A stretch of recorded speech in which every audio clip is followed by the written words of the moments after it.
बहुत अच्छे हो। तुम बहुत अच्छे बाप हो। मैं कितनी खुश नसीब हूँ कि तुम मुझे मिले हो।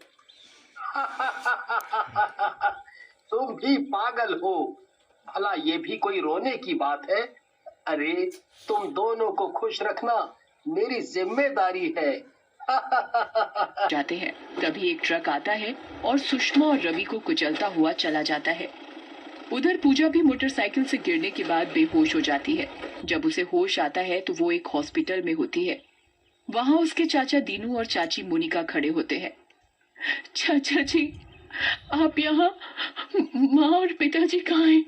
आप कुछ बोलते क्यों नहीं? कुछ बोलते क्यों नहीं?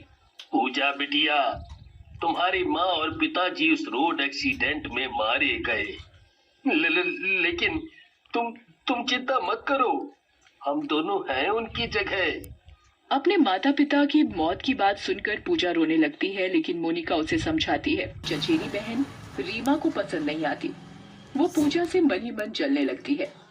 जब से ये मनहूस मेरे घर में आई है, माँ और पिताजी इसी की सेवा में लगे रहते हैं, और इसे देखो, मुंह बनाकर पड़ी रहती है ताकि वो इसके आगे पीछे घूमे।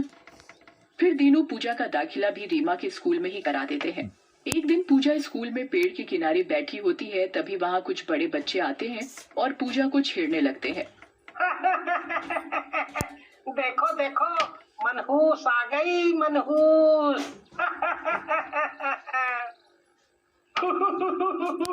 सही कह रहे हो भाई, ये तो मनहूस ही है, कभी हंसती ही नहीं है। इस बात पर पूजा को गुस्सा आ जाता है और वो बोलती है, तुम लोग यहाँ से चले जाओ, नहीं तो मैं मैडम से तुम्हारी शिकायत करूंगी। काटो काटो, इस मनहूस के बाल काटो, ये कुछ ज्यादा ही तेज बन रही है।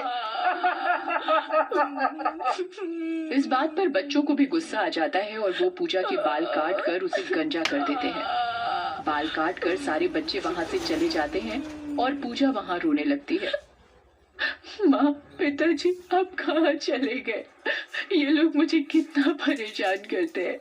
इन्होंने तो मेरे बाल भी काट दिए। रोता के मन में आत्महत्या का ख्याल आता है और वो एक कुएं के पास पहुंचती है। माँ, पिताजी, मेरा मन इस दुनिया में नहीं लगता, मैं भी आपके पास आ रही हूँ।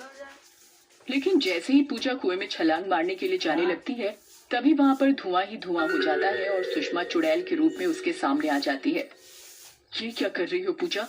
आत्महत्या करना तो पाप है। तुम तो मेरी बहादुर बेटी हो। माँ, तुम आ गई माँ। माँ, मुझे भी अपने साथ ले जाओ। पूजा, मेरी बेटी, ये क्या कह रही हो? इस दुनिया में हर आदमी को अपने हिस्से के सुख और दुख खुद ही झेलने पड़ते हैं, और आत्महत्या तो करना सबसे बड़ा पाप है। लेकिन माँ, यहाँ सब लोग मुझे छेड़ते हैं, मनहूस कहते हैं, मुझ पर हंसते हैं। मेरी बेटी बस इतनी सी बातों से परेशान हो गई। वो सब तुमसे कमजोर है और नाकाबिल है, इसलिए तुम पर हंसते हैं। तुम उनसे अच्छी बन जाओ, देखो फिर वही तुम्हारे आगे पीछे घूमेंगे। माँ, मैं तुम्हारी बात समझ गई। अब से मैं तुम्हारी अच्छी बेटी बनकर दे। पूजा को ऐसे खुश देखकर रीमा मन ही मन और ज्यादा चलने लगती है। इसको क्या हो गया? जरूरत से ज्यादा खुश हो रही है, मनहूस कहीं की। इसको तो मैं नहीं छोड़ूंगी। फिर अगले दिन रीमा पूजा के बैग में अपनी स्कूल की कॉपी डाल देती है और उसके चोरी हो जाने का नाटक करने लगती है। अरे, मेरी कॉपी कहाँ खो गई? मैं क्या करूंगी? अरे, मेरी कॉपी कहाँ खो गई? मैं क्या करूंगी? स्कूल में चोरी। तभी उनकी टीचर वहां आ जाती है। अरे रीमा, क्या हुआ? इतना शोर क्यों मचा रखा है? देखो ना टीचर जी, मेरी स्कूल की कॉपी ना जाने कहाँ खो गई है। इतना ढूंढ रही हूँ लेकिन मिल ही नहीं रही। लगता है किसी बच्चे ने चोरी कर ली है। चोरी? और वो भी हमारे स्कूल में? ऐसा नहीं हो सकता, लेकिन तुम ऐसा कह रही हो तो फिर मैं क्लास के सारे बच्चों की तलाशी लूंगी। ऐसा कहकर टीचर सारे बच्चों के बैग चेक करने लगती है और कॉपी पूजा के बैग में मिल जाती है। कॉपी मिलते ही पूजा घबराने लगती है। पूजा, ये कितनी गंदी बात है। तुम अपनी बहन के बैग से कॉपी चोरी कर रही हो, शर्म आनी चाहिए। नहीं नहीं टीचर जी, मैंने चोरी नहीं की। मुझे नहीं पता ये मेरे बैग में कैसे आई। तभी मन ही मन खुश हो रही रीमा टीचर से बोलती है, टीचर जी, इसे कुछ मत कहिए, ये जैसी भी है मेरी बहन है, इसे कुछ मत कहिए। रीमा के बोलने पर टीचर पूजा को कुछ नहीं कहती और क्लास से चली जाती है। टीचर के जाने के बाद पूजा रोने लगती है और तभी स्कूल के बाकी बच्चे उसे छेड़ने लगते हैं। चोर चोर चोर, पूजा चोर है, पूजा चोर है, पूजा चोर है।